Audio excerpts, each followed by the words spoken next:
राजधानी नवी दिल्लीमध्ये यंदाच्या प्रजासत्ताक दिनाला कर्तव्य पथावर महाराष्ट्राचा चित्ररथ पाहायला मिळणार आहे आणि त्या चित्ररथाची पहिली झलक तुम्ही पाहताय TV9 मराठीवर। यंदाचं जी चित्ररथाची जी थीम आहे ती हिंदवी स्वराज्य संस्थापक छत्रपती शिवाजी महाराजांच्या राज्याभिषेकाची आहे आणि आत्ता आपण पाहतोय याच चित्ररथावर या ठिकाणी मध्यभागी शिवाजी महाराजांचा पुतळा आहे, त्या बाजूला जिजाऊंचा मासाहेब जिजाऊंचा पुतळा आहे आणि डाव्या बाजूला संभाजीराजे बसले आहेत। अशा पद्धतीनं ही थीम तयार करण्यात आलेली आहे, हा चित्ररथ तयार करण्यात आलेला आहे। पाठीमागं आपण पाहिलं तर रायगड किल्ले रायगडाची जी प्रतिकृती आहे ती तयार करण्यात आली आहे।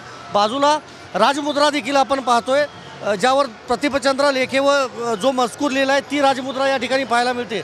आणि चित्ररथाच्या बाजूला जर आपण पाहिलं तर जी महाराष्ट्राची शौर्याची परंपरा आहे, जो इतिहास आहे, जाज्वल्य इतिहास, तो यातून दाखवण्याचा प्रयत्न जो आहे तो चित्ररथाच्या या निमित्तानं करण्यात आलेला आहे। या बाजूला देखील छत्रपती शिवाजी महाराजांना तलवारबाजी जिजाऊ शिकवत आहेत अशा पद्धतीचं हे शिल्प दाखवण्यात आलेलं आहे।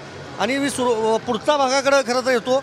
या बाजूला देखील एक मोठा तराजू ठेवण्यात आलेला आहे ज्यावरून म्हणजे न्यायनिवाडा जो होता तो राजमाता जिजाऊंचा आणि छत्रपती शिवाजी महाराजांचा कसा होता हे दाखवण्याचा प्रयत्न केला आहे। आपण या बाजूला जर येऊन पाहिलं तर हा जो दरबार आहे त्या दरबाराचं हे चित्र आपण पाहतोय। या चित्ररथावर अष्टप्रधान मंडळ देखील कर्तव्य पथावर असणार आहे आणि आपण पाहतोय आत्ता अधिकाऱ्यांशी आपण खरं तर बोलणार आहोत।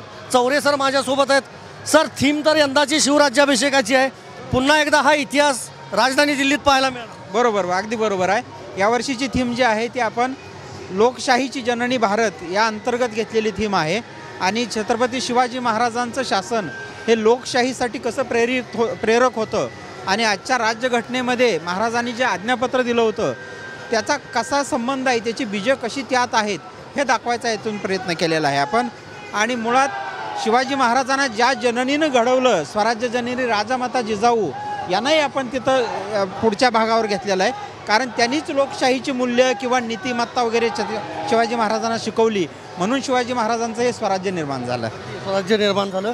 मी अजून पुढचा भाग या चित्ररथाचा दाखवणार आहे ज्यावरून संपूर्ण जो चित्ररथ आहे तो आपल्याला लक्षात येऊ शकतो। या बाजूला जर आपण पाहिलं तर छत्रपती शिवाजी महाराज म्हणजे बाल शिवाजी दाखवलेले आहेत आणि त्यांना राजमाता जिजाऊ या शिकवत असल्याचं हे भव्य असं शिल्प जे आहे ते आपण चित्ररथावर पाहतोय। बाजूला महाराष्ट्राची जी वेशभूषा आहे त्या वेशभूषेमध्ये ह्या महिलांची ही शिल्प या ठिकाणी तयार करण्यात आलेली आहेत। प्रामुख्याने हेच आहे की छत्रपती शिवाजी महाराजांच्या राज्याभिषेक शिवराज्याभिषेक जो सोहळा झाला होता त्या सोहळ्याला 350 वर्ष पूर्ण झाली, म्हणूनच ही थीम खरं तर यंदा तयार करण्यात आलेली आहे। यापूर्वी 3.5 शक्तिपीठं जी होती त्या शक्तिपीठांची थीम या ठिकाणी तयार करण्यात आलेली होती आणि आत्ता आपण पाहतोय हे छोटंसं रूप आहे जो जसा चित्ररथ आहे त्याच चित्ररथाचं हे छोटंसं रूप आहे। सुरुवातीला आपण पाहतोय बालशिवाजी आणि जिजाऊ आहेत, तराजू देखील आहे, आज्ञापत्र जे आहे ते या मध्यभागी असणार आहे। त्याचबरोबर अष्टप्रधान मंडळ, छत्रपती शिवाजी महाराज आणि रायगड किल्ल्याची प्रतिकृती जी आहे, राजमुद्रा जी आहे, अगदी जो इतिहास आहे किंवा जो जाज्वल्यची परंपरा आहे, शौर्याचा जे शौर्य छत्रपती शिवाजी महाराजांचं होतं ते सगळा इतिहास जो आहे तो आता पुन्हा एकदा प्रजासत्ताक दिनाच्या निमित्तानं कर्तव्य पथावर राजधानी दिल्लीमध्ये पाहायला मिळणार आहे। व्हिडिओ जर्नलिस्ट विनोद कुमारसह मी संदीप राजगोळकर, TV9 मराठी, नवी दिल्ली।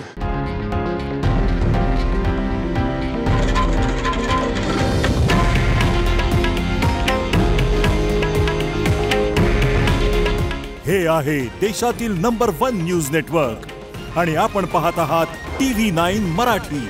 काळजी तुमची, हित महाराष्ट्राचं।